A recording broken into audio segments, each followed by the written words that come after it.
Hello. Howdy. Hi. Can you hear me and see Okay. me okay? Yes, I can. Hey, Sandy, how you doing? Pretty good. How you doing, Joe? I'm doing well. It's good to see you. It's been a little while. You too. I know. I know. Miami, I think, in 2020, beginning of 2020, February, Yes. before the shutdown. Yes. Ugh, feels like so long ago. Man, it's like every time I see people, it's like, oh my gosh, it feels like 5 years ago since last time I saw people, but it's good to see you again. Yep. I don't think we've seen each other since you've been a GoDaddy, so Mm-mm. maybe it's not new anymore, but congrats on all the new Thank you. job and GoDaddy. Thank you. So just so you know, as far as the people who are starting to come into the event, they can see and hear us. So we're Hi, everybody. technically live to them, but we will be going live on Twitter at the top of the hour. So that's when we will get started officially, and I'll give my little spiel, and then we'll just jump right in. I did create a little list of questions that we'll run through, nothing that should uh, be difficult. So, Easy. yep, Are you doing focusing a on Twitter? Is it like a Twitter live or like a mhm, Periscope thing?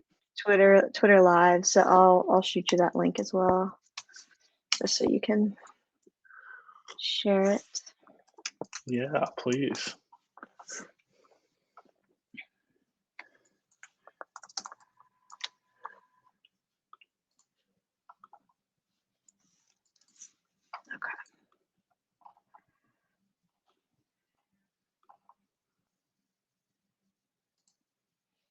Okay. I see it on Twitter. I'm doing a little retweeting. And we've got Marcus and Courtney in the chat. They'll help us with that, so we don't have to focus on that so much. Oh, nice. Cool. And Thanks, y'all. then if anybody asks any questions in the regular chat, they'll move it over to Q&A for us. So if you have any questions about recurring revenue, building recurring revenue, or just adding new streams of business to your existing agency or company, go ahead and feel free to start throwing questions in the chat. I know that, or in the Q&A section of the chat, I know that things will come up as we talk, but if you have any that you're just dying to ask, you can go ahead and start throwing those in there. And yeah, we've got a whole hour blocked off to pick Joe's brain. Doesn't get any better than that. I love these. Yes, so folks have questions or anything you want to talk about, really, please throw it in chat. As folks who may have seen me before or folks who have not seen me before, so you know, I'm a very open book about everything I do and have done with WordPress. WP buffs, WPMRR. So any questions you have around any of that stuff, I'll be happy to give some advice around, which is usually more like, here's something you could try, here's this experiment. And I never take my advice or anybody's advice too seriously, but I may be able to give some little grains of knowledge that may grow into something bigger. So usually what I'm going for. So yeah, thanks everybody who's in here. See some people in the It's chat. it's always enlightening, even if it just triggers a new idea to have new tidbits of knowledge. So Totally. I feel like I get overwhelmed sometimes. I'll try to get too much knowledge or too much data, or I'll try to bring it all in like, one big sprint or period. And I don't give myself enough time to either like actually think about what I just heard or analyze it, even if it's not like actively analyzing, it's just kind of in the background. word Sometimes I camps are need the that time and worst. space. Yeah, They're yeah. I the mean, I got best to bring a worst thing notebook or something. ever. For those that don't know what a word camp is, word camps up until the pandemic started, it was an opportunity for you to learn new things about building your business or just WordPress in general. And I remember my very first word camp. I left feeling with that like brain exploding amount of knowledge absorbed feeling that was quite overwhelming. So all good things, but definitely have to pace yourself, and that is a real, very real problem to come up against. So I didn't know you were in near Lancaster, Joe. in I am Pennsylvania? pretty near Lancaster. My home base, like Okay. an hour and a half, maybe, drive to Lancaster. WordCamp Lancaster is actually the first WordCamp I ever went to, and still to this day, one of my favorite WordCamps. I've talked about this a lot of times on the podcast, but I'm like big WordCamp Lancaster fan. So I'm from DC, but a big fanboy of the WordPress Lancaster, the Lancaster WordCamp. And yeah, I'm actually gonna be in your neck of the woods soon too. I've been to WordCamp Orlando before, but I'm gonna be in Orlando area this fall. Actually, I'm not sure if you're still in Orlando, Sandy, but yeah. Okay, sweet. Yes. Let's go ahead and get this party started here. So welcome to another episode of the GoDaddy Pro Meetup. We are here every week talking about different topics when it comes to things like building your business, building your revenue streams, and just in general, making sure that your agency is able to function holistically.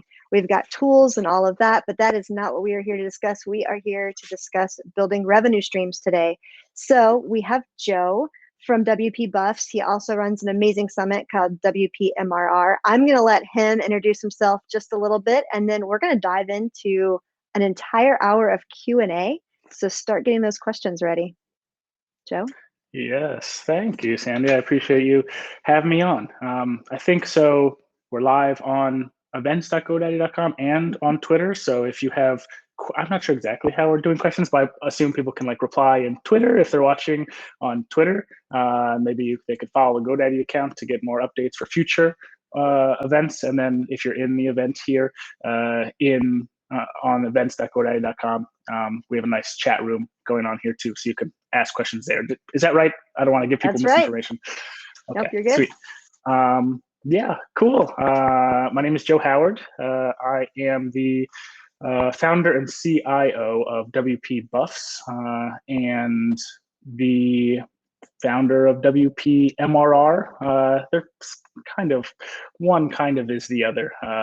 They both have like the same logo and stuff. But WP Buffs, we do 24/7 website management, both for direct clients and for white label partners. And for WPMRR, this is more of a community for folks who want to responsibly grow their monthly recurring revenue, grow their subscription revenue.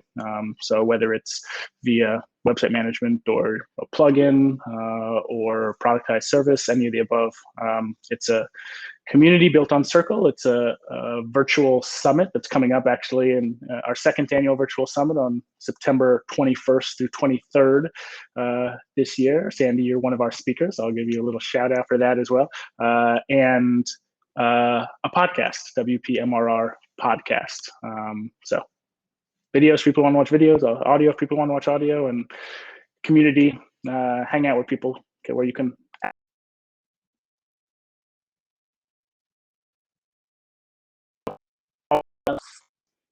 Awesome. Well, I think my first question is, everything that you do is all about recurring revenue to an extent, to talks at WordCamps and things like that. But why is that so important? Why are those recurring revenue streams so crucial to a business?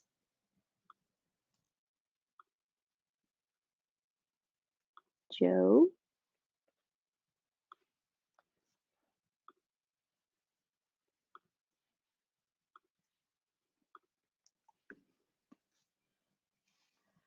Hey, Joe, you there?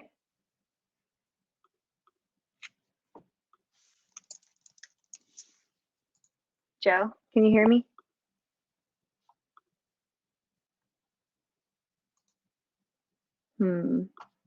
Joe's not here. I see Joe.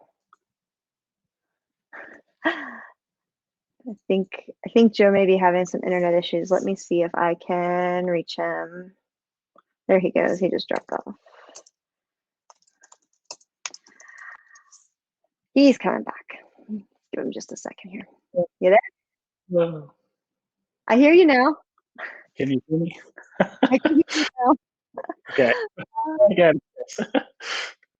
So the question was, why are recurring revenue streams so vital to business success?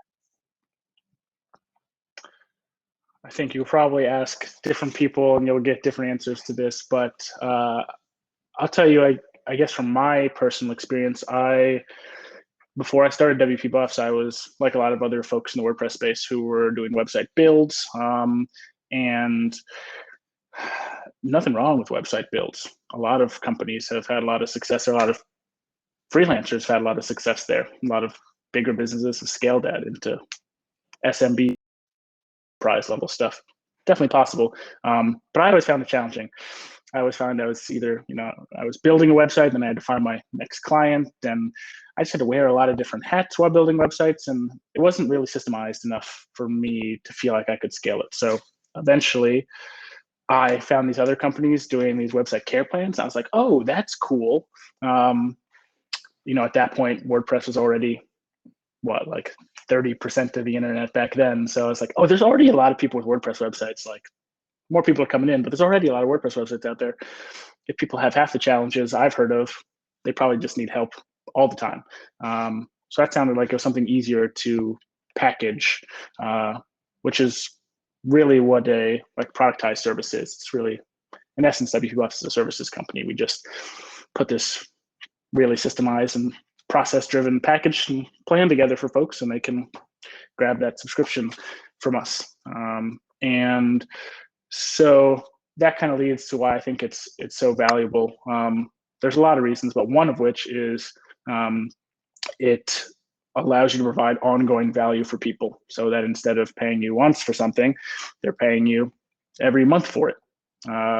That's just in terms of lifetime value.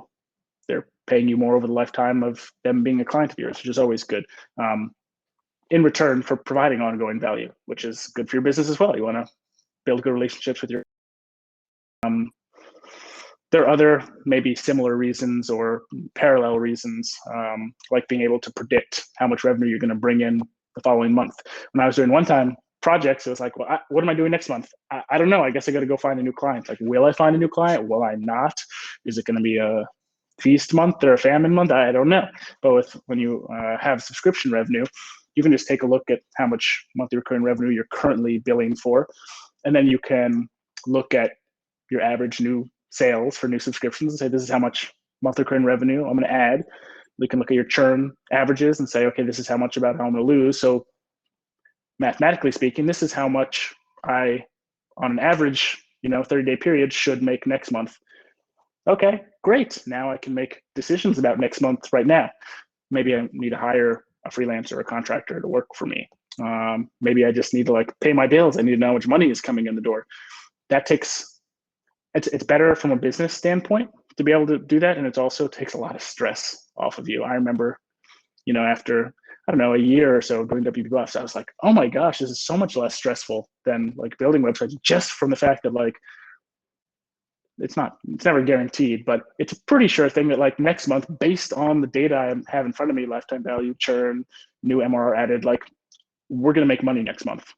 And that's a huge burden off of the shoulders of a business owner, a lot of whom I talk to, and their biggest challenge is lead generation, and it's marketing, and it's finding new clients.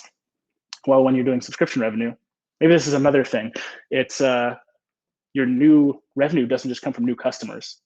You can take an existing customer and sell them a better package, and that's called expansion revenue. So you're building more revenue from an existing client as opposed to putting all the work it takes to find a new client. Well, you already have someone who loves working with you, so just give them a better thing. They'll pay you more for more value, and that's more money for you. So expansion revenue is another great way to. It's just another lever you can pull to grow how much revenue you're driving every month. So, okay, I just talked about a few things. So I want to let people, if they have questions about any of that stuff, I may have used some lingo or, LTV, lifetime value. What's that? If people have questions about that stuff, reply on Twitter, hit me up in chat, and I'll end my thought there. Awesome. Yeah, I know that for those who don't know, I mean, I work here at GoDaddy Pro now, but I haven't always done that, and I have run my own agency as well, and we did not find security and um, just that ability to plan for the business until we put our recurring revenue model into place. So when Joe says that's exactly what you get, and that's why, it's true, because it was true for us as well. For WP Buffs specifically, what revenue streams do you currently offer? Is it just that WordPress maintenance, or is there other things that supplement like PPC or SEO, or have you pretty streamlined, niched down into just that maintenance offering? We have historically focused just on being a technical support partner for either people who run their own WordPress websites, maybe someone runs their own WooCommerce site, or they run their own membership site, that come to us to manage your website. We also work with white label partners. So those are folks who are agencies or freelancers, and they want to offer 24/7 support to their clients, but maybe they're just one person, or maybe they just don't want to like hire a global team. They can plug and play into what we do and sell our care plans to their clients, and we'll do that, ongoing 24/7 support for them as in a white label capacity. As up until about 2 months ago, that's pretty much all we did. We focused on that. There were a few reasons. We wanted to get really good at that, and really, there's being good at something, and then there's being like one of the best at it, and having a really systemized and really process driven, as automated as possible, but still adding enormous like personalization and value to people. Like that's really hard. Doing 24/7 support's really hard, especially at scale. So that's something we really wanted to focus on getting better at. So up until about a couple of months ago, we just did that. Although we did just launch website builds as an offering at WP Buffs as well. So that's like a whole nother thing. People are like, wait, didn't you just say like monthly recurring revenue is a big thing? Yes. Once you get to, from where I stand, once you get to a certain size of business, you can experiment in different areas. So this is an area we're trying out to see, hey, because people who come to us traditionally, or people who have a WordPress website already, they want to have it managed. This is a way for us to get kind of earlier in that, I don't know, sales process, or like in terms of people's like funnel with WordPress, more towards the earlier side when they're more starting with WordPress, or they're starting. Okay, well, they'll come through with us. And like a lot of folks out there who maybe do care plans, they also do website builds. And a lot of people won't manage the website they don't build. So a lot of people do the website build and then go for the care plan afterwards, which is kind of a model we're trying out as well. Things we don't do are marketing and growth work and design work right now. We have ideas and plans for things that we would like to do in the future, although I will make no formal announcements here about anything like that. But we have been thinking about what a growth plan looks like. There's some other folks out there, either marketing companies or actually website management companies, that do that really well. Like SiteCare does like growth work. It's like big and like it's on their website. I just posted about it in the WPMRR community the other day. I was like, look at this. Like this is a cool thing you could add, especially if you systemize it, process drive it, and say, maybe you could make that its own productized service. So yeah, in short, I've already gone a little long, but to answer your question, we have focused on wanting to be the best at WordPress website management. And as we've grown a little bit bigger, the company, we've started to think about diversifying into different areas.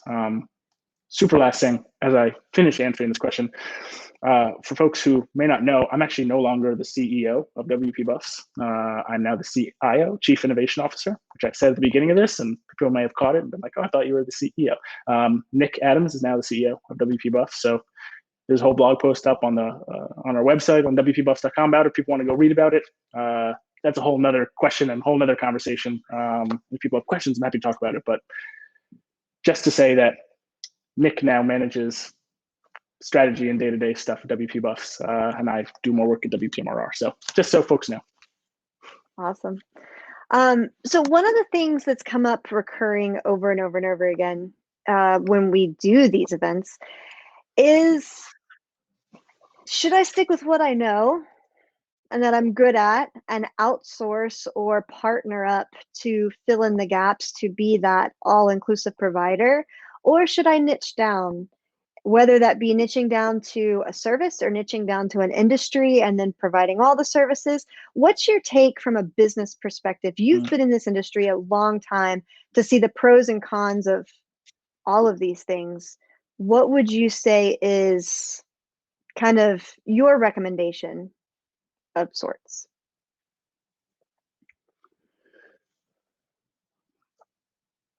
I would say it's important to do work that you enjoy. That may not mean it's like your biggest passion in life. I'm a soccer guy. Like I watch like English Premier League every weekend. Like Everton, Toffees, let's go. But I don't like work in soccer, right? So I'm not saying you have to work like in your biggest passion, but you have to enjoy what you do. You have to like wake up every day excited about what you're going to be doing that day to a point. Um, or you're not really going to do it for a long time. So a lot of times when I think about niching down, I think about people who do like websites for dentists or like websites for lawyers, which is one way to niche down. And if you have a legal background or you have a dental background or you're like passionate about like, veneers, then like, sure, like that might be a good area for you to niche down and someone's got to do it. It can also be very successful. I've seen a lot of people do that like really successfully. And I did that pretty successfully at the beginning of my SEO. So when I started doing SEO work, but I pretty quickly like fell out of it because I didn't like care enough. I didn't care enough to like want to do dentist websites or lawyer websites. Just wasn't like part of my passion. So in terms of niching down, that's like, those are my initial thoughts. Just like, what if you're going to think about niching someplace, make sure it's something you at least have some interest on. Like, would you want to write a blog post in that industry, one a week for the next year? Like, just think about that as a baseline question. If the answer is no, then like, well, maybe time to like think if you really want to do that. The other part of that question was like, do you want to be like a generalist or like niching in terms of like offering something very specific? I think probably a lot of folks here who are watching, probably not like a GoDaddy size company. Probably safe to say it's more like smaller agencies. If you're GoDaddy, you probably got some money to spend on like trying out all sorts of stuff. And obviously GoDaddy already is, doing a ton of stuff. But if you're like at a smaller scale, like WP Buffs and WPMRR are for sure, we found a lot of success niching down into kind of what I was saying before, not necessarily like our target audience, but like what we offer, like website management. We don't do the marketing, we don't do the design.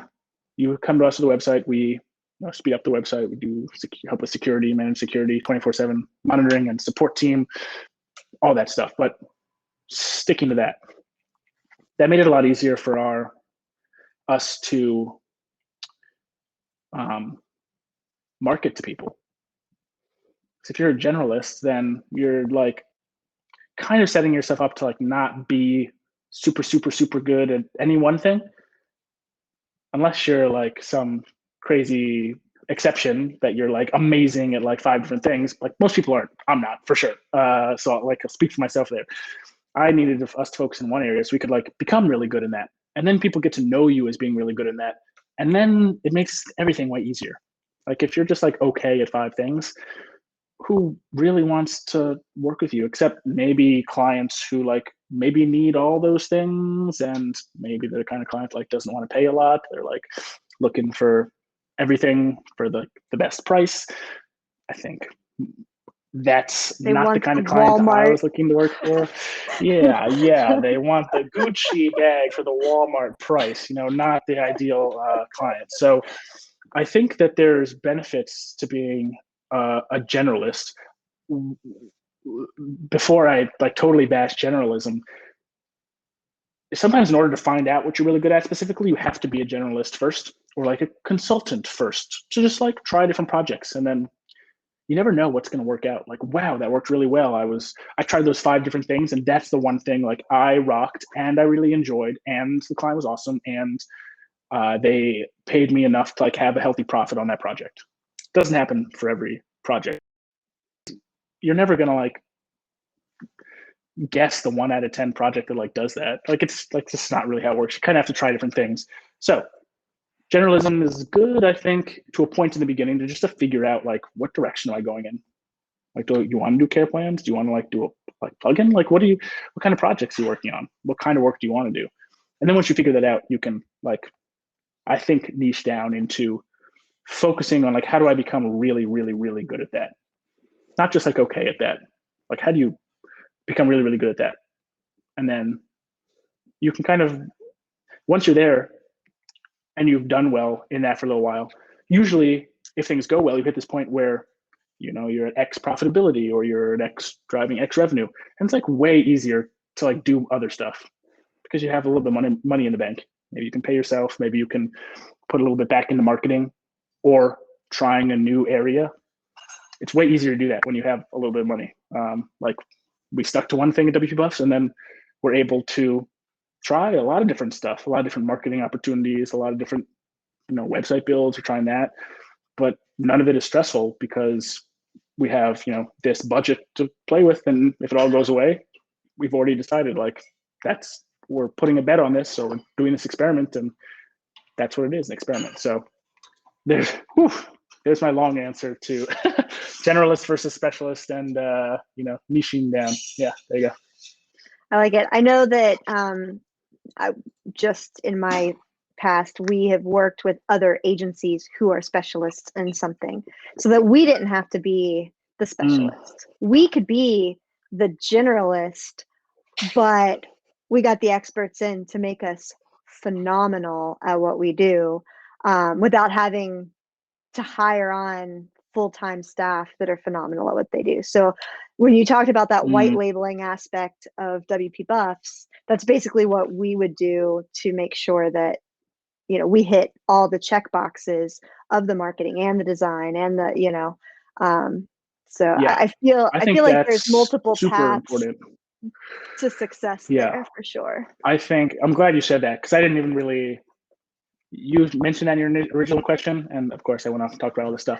I think let's go back and talk about that, because that's a really important point. The ability to be a generalist and to bring other people in who are specialists is like, being like a project manager is like not the most like sexy position, or the most like, I don't know, people like undervalue, I think, project managers, but they're like the most important people in most companies, because they like keep everything like on task, like projects on time, like things like, what do the successful companies do? They like, I don't know if I'm allowed to curse, they get stuff done. So project managers like literally help companies get stuff done. Like, they're super important. And if you can just like kind of, even if you're like just a freelancer, if you can just be the project manager kind of person and just bring in like 2 or 3 specialists for a project to get done, that's a great way to grow a business. So the things I talked about is one way to do things. Like I said at the beginning of this, like, I'm going to talk about things that have maybe worked for me. There are a lot of different ways to do things. And what you just said, Sandy, is also, I know a good amount of people who do things that way and are pretty successful at what they do. Like, people are like, that agency rocks. But in the background, they're really just kind of like getting good specialists to come in and work on a pay-per-click campaign, or help out with SEO, or like, hey, I know this great designer, like, yeah, come and do some part-time work, and, you know, we'll get this project done together. And it works really well for them. Brian Castle is one of those people. He's like in the productized services world. He's like really public about how he doesn't like have any full-time employees. He tried to go that route, didn't really work for him. Now he works with like 50 freelancers, and it's great. Everyone loves it at his company. Like, he gets to, it works for building and offering the services that he wants to offer. It allows the people who work for his team to work the job they want, because the people who work those jobs, they want to freelance. They want to have flexible schedules. They don't want to be where you're working 40 hours a week. They're like, I'd rather like work combined 20 hours a week and just like chill the rest because I get paid well. I mean, who's to say that's not a great business model? I'd say that's, in some cases, a better business model if it works better. So yes, 100% valid, Sandy. I'm glad you brought that up. Thank you. Not a problem.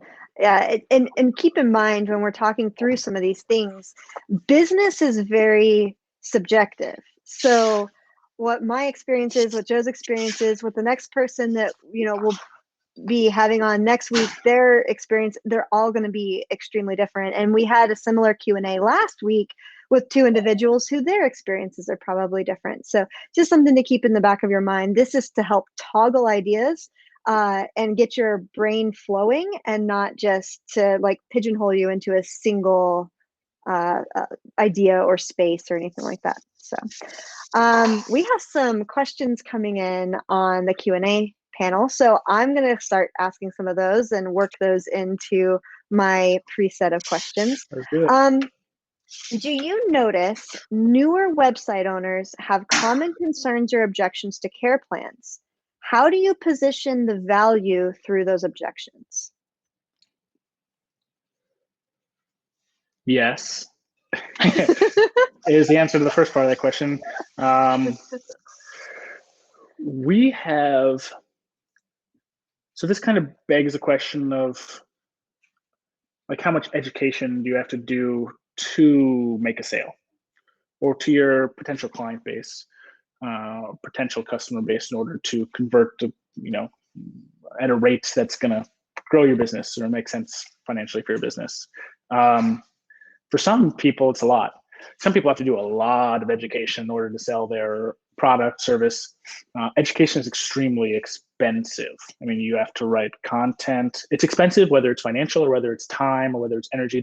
There's a lot that goes into educating folks. So whether you're just writing a lot of content, whether you put a help center together with all your FAQs and you're always updating it, whether you're putting together enormous ebook marketing stuff, it takes a lot of time and energy. I have found that positioning yourself when it comes to marketing in order to target, find who is your ideal customer. Is it the person who needs to be educated? Sometimes it may not be. So I think that if you can have a lower cost of acquisition, just because you've attracted the kind of person who's going to come in and they're going to read your marketing material. Maybe they'll start a live chat and ask a few questions, or maybe they'll read your help center and then they're going to check out. They're going to swipe their credit card. Well, I'll take that kind of customer all day, right? As I think what a lot of people, as long as they've read and have the right expectations of what you're doing or what your product offers, or what your product does, what your service offers, that kind of thing. So fairly answering this question. But if this person who had a question has a follow-up, feel free to ask. I think that educating is very important. I think most people should be doing some form of education because it helps build trust with people. And that's what they need to swipe their credit card with you. If they don't trust you, they're not going to pay you money. And being a knowledgeable expert in your area helps do that. But I think even before doing that, I would think about really being hyper targeted towards the kind of client who is, I guess I would call them higher quality clients, although that leads there to being a lower quality client. I'm not trying to be negative about some kinds of clients. Let's just talk about the good, high quality clients, okay, everyone? Just people who they have a budget and they want to pay for problem to go away, and that's who your marketing should be targeting. So once you have a good number of those people, you can use the revenue coming in there to pay for the education to grow with a larger customer base. But your initial customer should be you should have customer profiles, who's your ideal customer. If you're targeting agencies, X, Deborah is the head of her agency, or in a leadership position, because she's a decision maker there. She wants to scale her agency, but she doesn't necessarily want to hire a 24/7 team. That would be someone for WP Buffs. That's great for us. That's how do we market towards those people? So, okay, I'll finish the thought there. Hopefully that answers the question. You're good. You're good. In thinking through some of that specific targeting, As you were scaling up Bucks, what surprises did you run into, whether it was in the marketing side or the logistical side of actually doing the work? What things arose through that process that either made you think twice or pivot or keep running headlong in the same direction that maybe you weren't expecting? Things that came out of the woodwork. I think in general, we've always been going in a direction. It wasn't always the exact same direction, but we've always believed that this is something that we can run a successful company. So we've always kind of been, website management and with the white label as well. The things that are top of mind for me are, as things start to grow at a little bit faster of a pace, there always becomes this disconnect between like sales and marketing and the operational slash like client success slash support side of things. Maybe not always. I take back the always. I think often that's going to happen, and it definitely happened with us. And to a point, it's still a little bit of a challenge. It's I don't know if the challenge will ever go away for us. When you change one thing in operations, okay, something we got to change how we're doing this sales process or this marketing process. We never want to overpromise in sales and marketing, and then people have the wrong expectations set. So when they come in, they're not happy. As we've grown, we have a lot of different places we're doing all this. We have, HubSpot Help Center, where we have, searchable FAQs. We've got a ton of marketing material. We have a bunch of ebooks. Okay, the ebooks are PDF now. So now if we want to edit an ebook, we got to like edit the PDF. Like, it's just a lot of different places and different like things you have to do to make changes once you're growing and at this like scale that it just becomes a little bit more complicated, a little more harder to do. So that would be something that I would, like, if I were to go back in time and tell myself, hey, Joe, I would say like try and focus more on that piece. I don't know if it's cross-team collaboration or if it's like a better, like a team all on the same page about exactly how we're doing like documentation sort of thing. Honestly, I don't know exactly what it is. I think it's going to be different for everybody also. But I would say that that's a huge piece as you grow. You see all these new customers coming in. You're like, wow, this is great. But if they're all going to, like, half of them are going to leave next month, then you're kind of throwing away your advantages that you get from the subscription revenue. The point is people stay with you for a long time, and you have lower churn, higher lifetime value, happier clients that are more likely to refer other people to you. It's all like a big, machine. So that's something I like, sales marketing, expectation setting, and just how that flow works from sales and marketing into through checkout, through onboarding, through medium term length client to long term, to eventually becoming an evangelist for your company. That's a big thing. I think the other thing I would mention is that I don't know what, I think every company is you're going to consider yourself like scaling at a different point.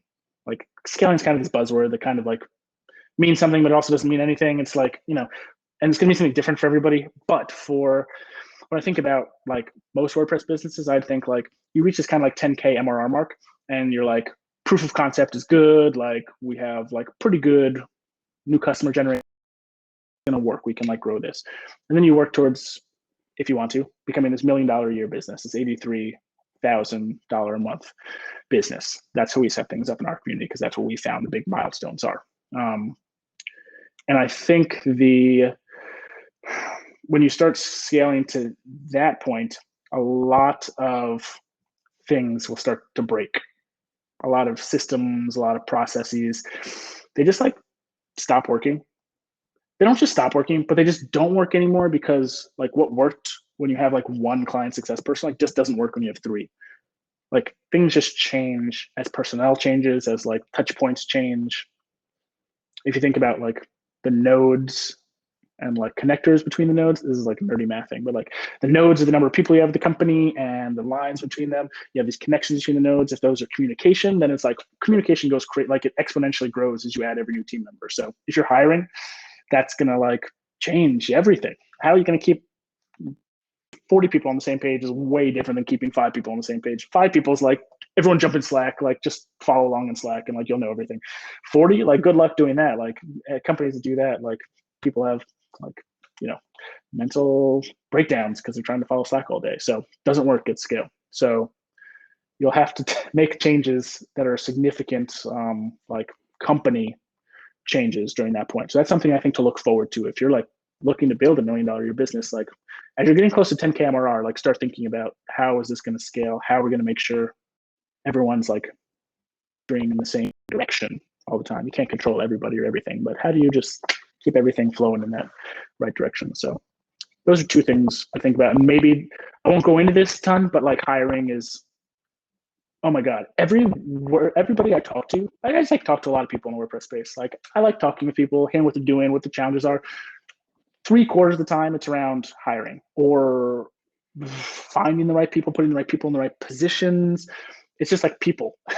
It sounds like people are always problems, but I think it's just more like, well, I mean, of course people are challenges. Like we're human beings. Like human beings are complicated. Like optimizing a person is like 1,000 million times harder than optimizing like a sales funnel. And not just optimizing in terms of like efficiency, output for a business, but like happiness as a team member, like feeling like they have impact, like just like waking up, enjoying their job. Like those things are they're hard to do always. So like thinking about when you're starting to scale, preferably even before that, how do you really get a hiring process and like onboarding process that's going to keep, not just like get good solid team members on your team, whether they're full-time or freelancer, it doesn't matter. It's good people on your team to do the job, that expectations are set right for them, and that those are people who you're confident can stick around for a long time. Because one of the big drainers, I think, for us over most of the time, a lot of our hires have been around, you know, since they got hired years ago. So we've got a lot of people who have been on for a long time, but we've also had people who have not.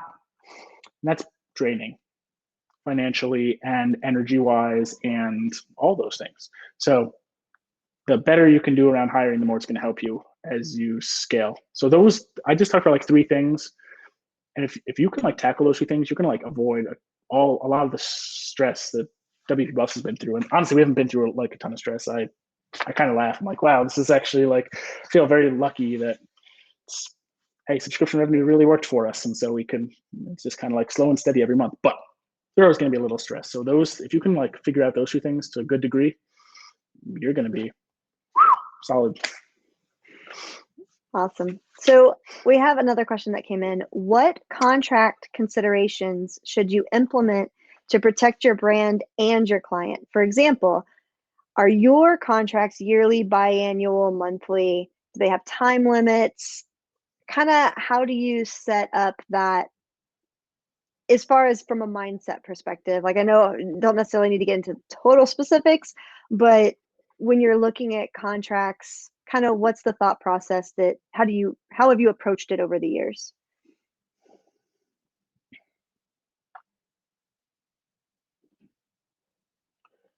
I think about contracts kind of like I think about security. Like you can get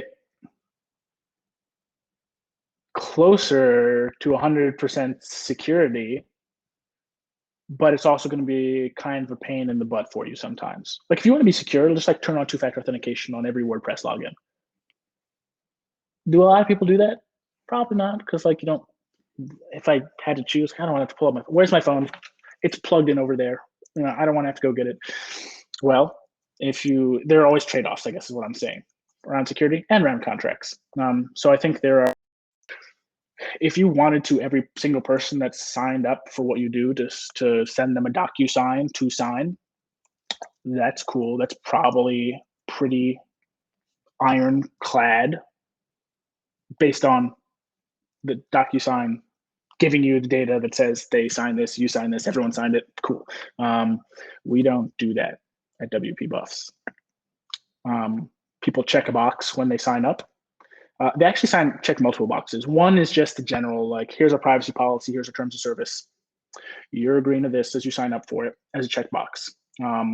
I think the DocuSign thing, although could be more secure for you, is going to be another conversion point that you're going to lose people on. Like, that's a big one. Like, signing a DocuSign, anybody who signed a DocuSign is like, oh, like, I have to read this. And if you're a big company, like, you got to put that through legal, like WPMRR Virtual Summit, like, we had to get like tons of contract signs, total pain in the butt. Like, I don't want to have to, I honestly, like, I wish I didn't have to do that. So we do that, and we have people check boxes just for expectation setting. So we've found, like, in the past, what is like triggered people in terms of like a missed expectation set. We just say, hey, here are all here's, it's like the 4 biggest things. They just have to check the box. Hey, here's how we do this. Here's how we do this. It's just for expectation setting. So that's just in terms of like what people agree. That's the contract we agree upon when you're about to swipe your credit card. This is the contract you're signing. What's in that contract? Boy, really good question. I forget. I've done it a long time ago, but I did have my lawyer look at it. So, and my lawyer put it together for us. And a lawyer who we have a legal team on retainer who specifically are for like online digital businesces doing subscription revenue, that kind of stuff. So they're able to set us up with a nice, they're expensive, but we don't want anybody to sue us for anything. So that, from a legal standpoint, not legal advice, put the asterisk here, not legal advice, but our lawyer told us that was good enough for what we need. The other important piece that I think about when I think about contract stuff is if you have someone who's paying you like $10 a month, I'd say that's your subscription revenue is $10 a month. Okay, it's $120 over a year.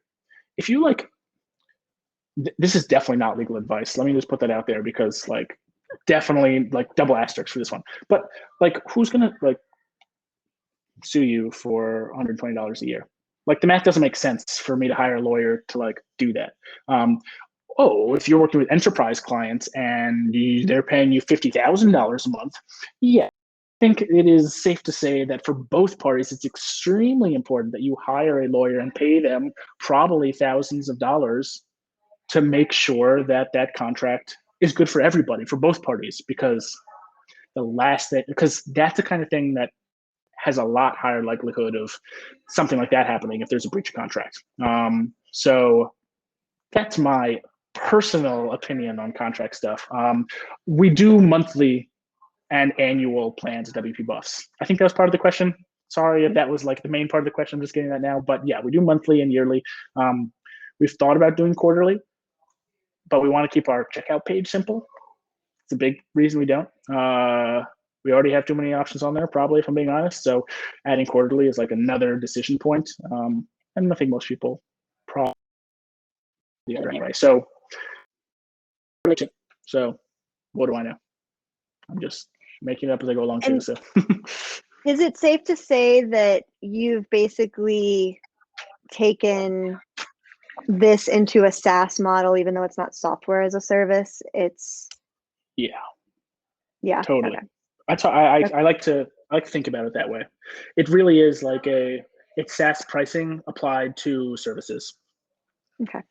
So that's why, I mean, a lot of like subscription as like the pricing model for software as a service is what has allowed like micro founders and solo founders and these small companies to grow so quickly and like change people's lives. And it happened in SaaS, but it hasn't taken off as much in the like productized services space. It's starting to, for sure, but like, I mean, look at like, there are a ton of companies that never took funding that are like these enormous companies. Like Kinsta is a WordPress one. They're a pretty big hosting company that never raised funding. Are they as big as some of like the biggest hosting companies? Probably not, but they're like fighting amongst the biggest hosting companies. Like, what a win, you know? There's like companies like Zapier. Okay, I take that back a little bit because Zapier did raise a very small amount of money that they never used, and then just it could have been the same. They just kind of, and now they're this huge company that powers integrations between hundreds of tools across the internet, and you know, again, small funding, but as you can tell, I'm very passionate about this. I love bringing this model into productized service because you can have the same pricing efficiency as a software as a service, but not have to be as highly technical. Like if you run an agency, you just put like a plan or package together. Like it's pretty much just like it's like consulting packaged up and systemized and a little bit automated. That's all. So you don't have to be a developer. You don't have to like go find a CTO or a technical co-founder to help you with it. You can just like have the financial advantages of subscription and not have to build your own plugin.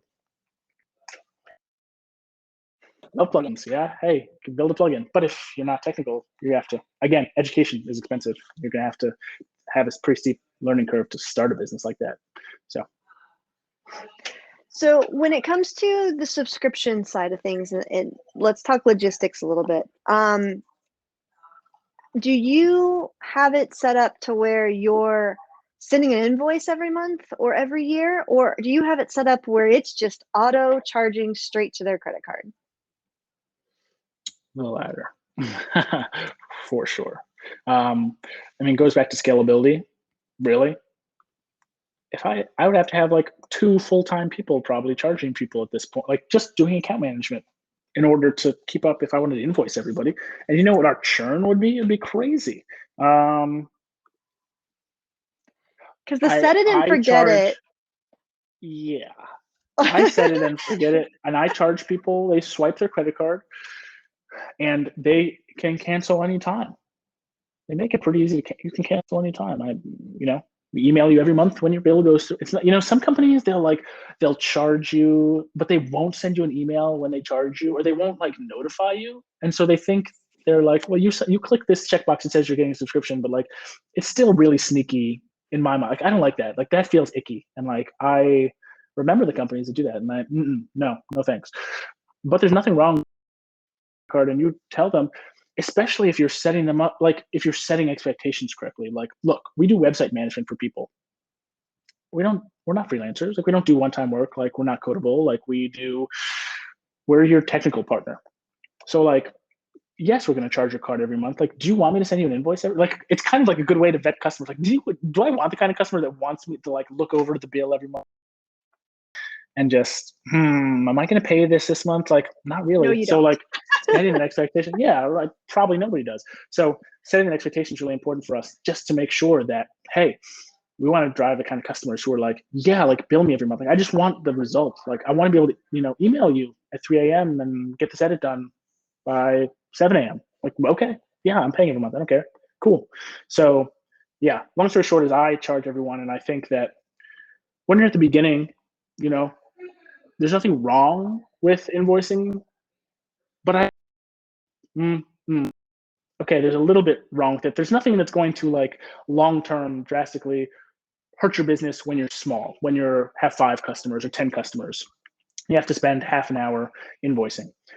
But you might as well just spend an hour putting the system. Like Stripe makes it so easy. Like you just like set them to like auto pay, and you set up like the dunning emails they have in Stripe. That's like if someone clicks cancel on that email, then they get sent this other email that says, oh, okay, you canceled, and sorry to see you go, customized email, whatever.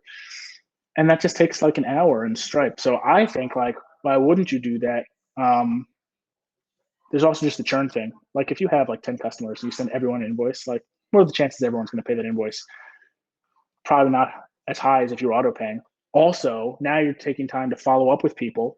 Also, now you're taking time to have to write down who paid and who has all this account management you don't need. So that honestly, that was probably the biggest reason we did it. Because I was like, I literally don't want to like hire someone to do this thing that I could automate in an hour. So automate and We do some other manual things now actually to reduce churn, but that's like, it's on top. It's like the cherry on top. But the ice cream and the banana split is the automation. So I'm all for charging the credit card that's on file. I've worked at agencies that do both, and I will tell you that the churn rate is 50 to 60% higher when you're manually sending them an invoice. And those agencies that manually sent those invoices literally had a full-time person on staff to send those invoices. So now you're adding additional headcount that costs you more money. So why? I totally agree. One caveat I would put on what I just said is, if you're doing like a productized service, or you're doing this, ongoing support every month, people have the expectation. They know what they signed up for. This plan, this package, auto charging is fine. They know, you set the expectations. They know what they're getting. You auto charge them. If you're working for an enterprise client, and again, I use that $50,000 a month model. That's some big WordPress agencies. They probably have $50,000 a month retainers with folks. And what work did you do? There are going to be like 10 people there. They're line by line, all the work that was done on what project. Okay, well, if someone's paying you $50,000 a month, you probably have some financial backing to have someone to manage that process, make sure it happens right. But in that case, especially if you're doing like hourly work as part of that retainer or something, that might be a good example where you might want to manually invoice people, because you're going to need, with enterprise clients, you just need sign off from like 10 different people. And like, if you try to charge an enterprise client, they're like, no, like that's probably a bad idea. It's actually one of the reasons I have avoided doing an enterprise level agreement that's like $10,000 a month for like this number, or like X sites, or like this big site. No, man, like people know me, know I'm like mellow dude. Like I don't want to like stress out about or stress my team out about that kind of stuff. So and sometimes in my history of working at those companies that are the enterprise level things, like I don't like working there. It kind of sucked. Like I don't want to work with those kind of companies. It's not my vibe. It's not the vibe of our company. So we stick with the like almost expensive plans, like $450 a month, and it's for solid websites, but you're not talking about big retainers. So anyway, I'll stop that rant. It's very true though. Having lived through the agency side, billing the enterprise side. Yeah. Stressful. It's very stressful. And always get paid up front, but that's my caveat. Prepay. I like that. No, I mean, I think maybe we should talk about that for a second. That's probably pretty important. I think there are probably going to be situations where we get paid up front. Like you pay us, and then we do a month of service, and then your credit card gets charged again, then we do another month of service. So from a cash flow perspective, it's great. Like we get paid for the work, and we just set that expectation. I think that there may be different situations where maybe if you're doing a subscription service, I always recommend doing what you said and getting paid up front and then following through, because that's just, if you may be kind of scared to do it. Like I know some people are beginners. They're like, how am I going to charge someone? Like, shouldn't maybe pay after? But like it works for very long. Like you're going to do work for free. What if that person fights you on it? Like, what a pain in the butt. Like you don't want those customers. You want the customers who are like, yeah, I'm going to pay for this and do the work. Okay, we're good at this. Systems, boom. Automation, boom. A little manual work here and there, boom. Did the work. And I've gotten paid already. And I know what my margins are. So I know, ooh, this person paid $500. I have, $200 margin there. So I can pay for this thing that's $100 today as opposed to in 30 days. So money up front, my favorite model. It's just like an easy way to make your cash flow as optimal as possible. And like I just said, it targets the right kind of customers. Like we used to do, like when I started WP Buffs, this is crazy. I literally still can't believe we did this, because I didn't know. I was trying. And in SaaS, you have free trials. But financially, it totally doesn't work at the beginning or at scale because you're offering a service. We were doing productized service. It's a service. You're doing service.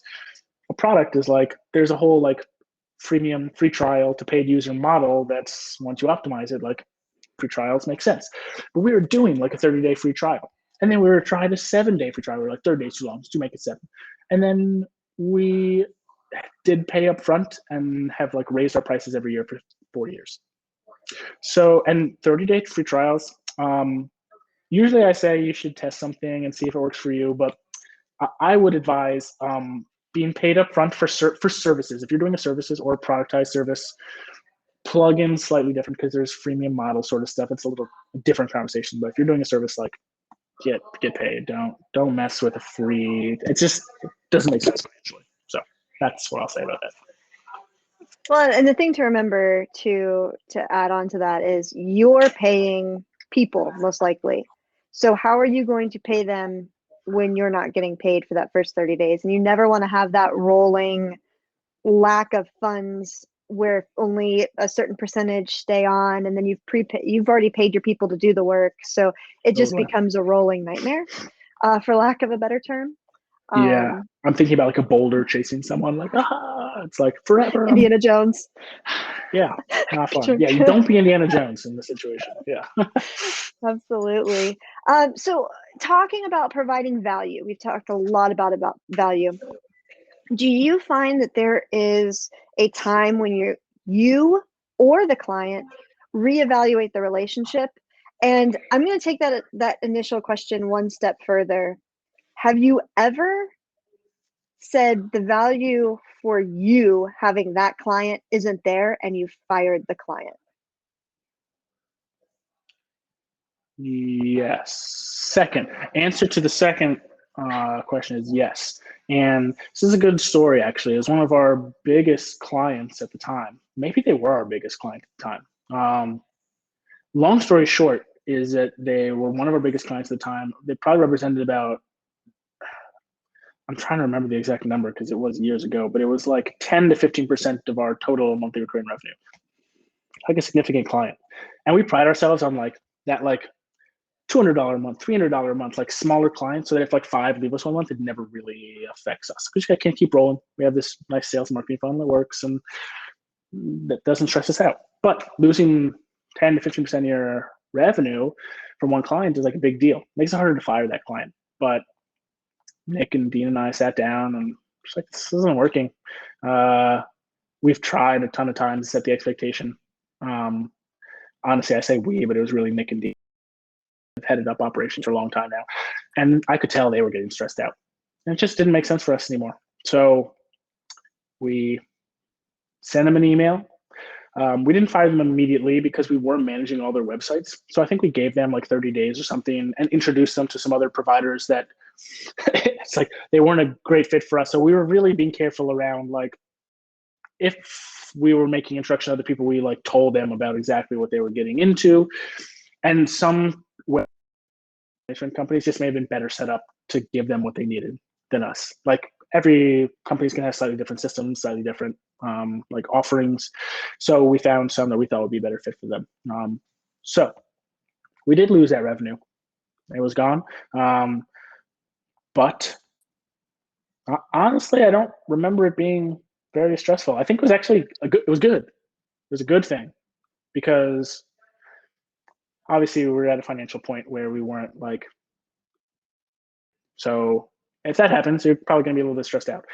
We didn't have that. Up to that point, our margins were good enough across the business to take a hit like that. It was fun. And it was good for the team. Less stressed team. That's what it's all about. You don't want to stress your team out. You don't want to have a team that's like getting worked to the bone because that one client in Slack, that client, oh my gosh, this client's, oh my God, they're asking for this now. But that's not healthy for anybody. So I actually thought that was a good thing. That was the answer to your second question about firing client. And the first part was about have I had to revisit, or have we ever had to revisit like their value? Yeah, value offered. We always like to get feedback. We want to like hear what people have to say about what we're doing. because it helps us do it better, and it gives us ideas around, well, a lot of people have asked for like growth stuff. Maybe we should do a growth plan. I mean, you don't really get there unless you get that feedback. We've been pretty, and we do make changes every once in a while, but it's to our plans. So like we have to have enough, like it can't just like one client comes to us and it's like, I need this. I want this you to do design for me. It's like, well, we just don't do design. Sorry. Like here's this page on our help center that's like designers that are good references, but we don't do that. But if 50% of our customers ask for design, that might be an interesting, like maybe we do a design plan or something like that. I don't know. But you have to get that feedback first. We don't do like one-time work for people. So nor do we make adjustments to a plan for a single client, whether they're a direct customer or direct client or a white label client. You see the plans on the website, whether you're a direct client or whether you're a partner, expectations are set. This is what we do. This is how we work. This is how we're able to run a good company because we're so systemized and process driven that if you mess up our systems, like it's not going to be good for us or you as a client. So like, this is what you sign up for. And if that's not right for you, that's cool. We don't pretend that we're the best business for every single agency or freelancer to work with. We're not. That'd be silly. That doesn't make sense. Like, but we want to work with the people us and who are going to be a good fit for them. Like that locking has to make sense. And maybe some people want to do their own care plan stuff. Like that's how WPMRR started. It used to be a course. It was a course, like pretty much open source, like everything we did at WP Buffs. Like go do it yourself. It's since become the summit and community and all this other stuff. So we actively do it, but that's what WPMRR came out of. So that's a different thing. But I think the ability to make every single customer happy could lead you to doing 10 different things for 10 different clients. And now you're totally out of productized service. Like say goodbye to that because it's all about being systems and process driven and automating what you can and getting it as efficient as possible. And then that's how you scale it. But if you're doing a different thing for everybody, like a la carte, I don't think that's going to work. Awesome. Well, we are actually at time, so I'm going to start to wrap this up a little bit. That was so Thank fast. you, first of all, Joe, for being here because there's been so much good information that has been provided. And that leads me into talking about WPMRR just a hair bit more. If you like this topic, and we have one more week of talking about building recurring revenue and your revenue streams, we're going to be talking about doing exactly what WP Buffs does, but for your business, and growing that business next week. Chris Edwards will actually be with us and he will be speaking on that. And so with that, join community.wpmrr.com, go to wpmrr.com and check out this summit, September 21st through 23rd. We are sponsoring, I will be speaking, I'll be on the podcast. It's going to be an amazing time. And that started stressing me out just talking about it a little bit there, Joe. I'm just kidding. I'm really, really excited about it. So yeah, next week, same time, same place, go RSVP. And Joe, thank you again for being here this week. We will see you. You're very welcome At the summit. Bye, everybody.